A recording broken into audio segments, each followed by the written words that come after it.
Welcome back, ladies and gentlemen. We are back once again. We're going to be talking about another movie today, and today is going to be kind of an interesting one. This is a movie I just came across, and I figured I'd give it a try because, again, it's a horror movie, and I figure go ahead and give this movie a try and see if it was bad, good, or whatever. But today we are going to be talking about Oracle. Now, again, this movie was, I would say, interesting on a lot of counts.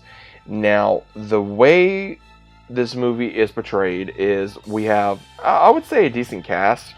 Um, we have Heather Graham in here. We got Ryan Destiny in here as well. I've never really seen her in a lot of films. Heather Graham, of course, I've seen her in a bunch of different films. But the whole entire premises of this movie is we have Ryan Destiny playing as Shay, who is a major in African culture and among other things. And she gets a job opportunity in somewhere at a southern plantation, which was a former slave plantation.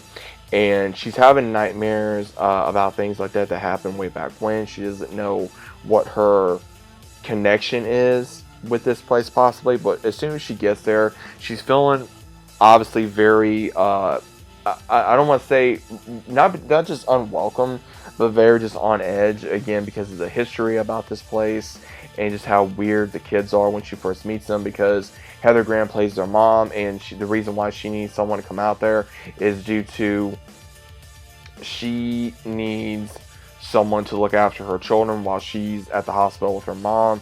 And ever since she's been there, it's been very hard for her to keep her children laid down at night, and they just don't sleep, and then they're up for most of the night. Now, at first, she doesn't want to do it, and then later on in the movie, when she gets a call from Heather Graham's character, she has no choice. Well, she does have a choice, but she goes over there due to the fact of, okay, I'll pay you $500 for tonight if you come stay with my kids because it seems like my mom's going to die. And when she does do this, she goes and she's taking care of the two boys as well as the daughter. Now, when she starts going to here, the kids are asleep for the most part, but every time I turn around, they're waking up, and one of the boys is being kind of hateful towards her, like saying, where's my mom? Who are you? And it's like he didn't even know who she was, when it's like, dude, you met her not even 12 hours ago, so how do you not know who she is? And then she's trying to, I would say, settle herself down, learn more about the history of the house. Her friends worried about her as well, so she's trying to talk to her on the phone. Then strange events start happening within the house to where she's, of course, it's storming, and then she starts having the kids get up and down, and then she's seeing different pictures. One of them's drawing. The little girl is wanting to play hide and seek with her, as well as also kind of worried, like there's a song that she's wanting to sing with her and playing patty cake, and Shay doesn't want to do that because of the history of this song. And then she starts learning more and more about this little girl that's like, okay, you talking about her mom, because it seemed like that she lost her best friend, but her mom didn't want her to be around because of her skin color. And she's like, okay, well, if it was your mom, why would she let me in the house? Is the type of way that Shay was thinking, which made obvious sense, because I, as the viewer, I'm sitting there and I'm going, okay, that doesn't make much sense. And in the entirety of the remainder of the movie, Shay is being tormented by this, I don't want to say demonic spirit, but demonic human spirit, to where we later find out in the movie where after Shay's trying to leave and she cannot leave, and she's being tormented, and she finally does get help from her friend, and her friend does get there to try to help her, and the spirit tricks her into hurting her friend and also kills I wouldn't say a love interest, more like the driver that drove her out of there a couple times. He saw her, he developed a crush on her, and he was just a really goofy character. I just seemed like he was that guy that was on the sideline of like, okay, this guy's going to get killed off at some point. You just don't know when. And one of the comments he made was kind of like, really, dude?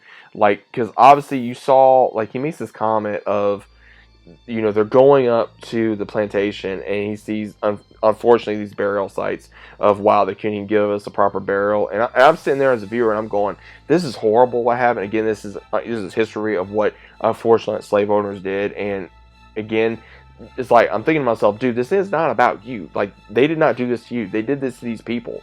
Unfortunately, this happened so long ago, and these evil people did this to these people, and that's what's messed up about that. And you know, when people make comments like that, it's like, okay, it has nothing to do with you. It's not you. It did not happen to you. It happened to these poor people, all these years ago, and that's what kind of made me go like, really. So some of the comments they really did try to take a political agenda with this.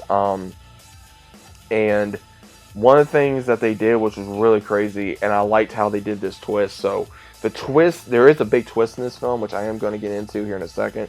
So if you guys don't want to know, then click off the video. But we see where Shay is being tormented through hell. I mean, this poor girl's getting tormented, just regardless by this woman's spirit, who we figure out she was the owner of the plantation, and she got so angry at her daughter because her daughter had a dark skinned little girl that was her friend, and her mom did not like that, and so she put her in the slave chamber, and her daughter got her out, and when she was trying to help her friend, the mother killed her daughter by mistake, and she blamed her friend for what happened. And then we see that Shay is trying to get on the phone with Heather Graham's character, and she realizes why Heather Graham's saying that I don't have a daughter, because she's telling her your daughter's missing. She's, I don't have a daughter. And then it clicks to where this little girl that she's been talking to is a spirit and is the daughter of the former owner. And then she realizes that there is and I'm getting goosebumps while talking about this, guys, because this was such a big twist to where it was a reincarnation of this little girl that went into Shay, and she was trying to, I would say, help her friend still in the afterlife in a way to where she could get free. And it finally realized that she was that little girl in another life, and that's why she's connected to this place. And she finally, in a way, gets her revenge on this slave owner by putting a torment device on her spirit, and saying that, and all the other former slaves that was killed on that property, takes their revenge out on her, which was rightfully so. And she does save her friend and the two boys as well. So I would say overall it was a very satisfying ending. It was very interesting the way they did this. Some of the scenes were predictable, but it was kind of interesting where I wasn't expecting that twist with the little girl actually being a spirit. But other than that, I would say overall it was a decent movie. I mean, when I watched it again, probably not right away, but maybe somewhere later on down the line I might. But I do want to say they did insert a little bit of identity politics in here a little bit.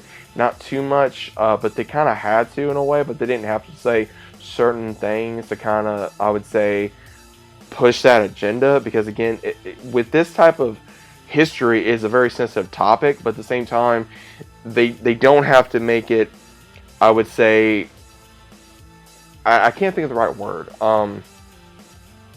It's one of those, you can do it, but you got to do it right. You got to do it to where, yes, no one's going to be offended, but at the same time, it happened. You can't change stuff like that, unfortunately. You can't change that bad history. You have to learn from it to make sure nothing like that happens in human history again. And it didn't happen just in America. It happened in other countries. And that's the thing that a lot of people don't understand. And again, if you don't know that, then read a history book, and it happened.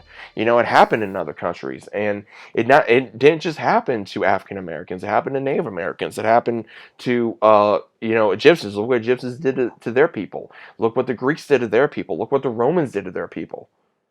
And so on and so forth. Look what the French did. Look what the Spanish did. Look what the English did. There's so much in that background, and that's the thing, is that we as a society needs to understand that everybody, there's going to be sensitive topics, and yes, we have to talk about it, but we can be adult about it, and we can also be respectful and understanding on both sides of the coin, and understands the needs. And I think that they did do that with this movie, but at the same time, it was one of those where it could have been done maybe a tad bit better in my opinion, but it was still, I would say, very well done to a certain degree. So that's just my opinion. overall, I would definitely say watch the movie if you guys are looking for a paranormal movie or something in general to just enjoy. But let me know what you guys think about Oracle down in the comments down below, and I'll see you as always on the very next one.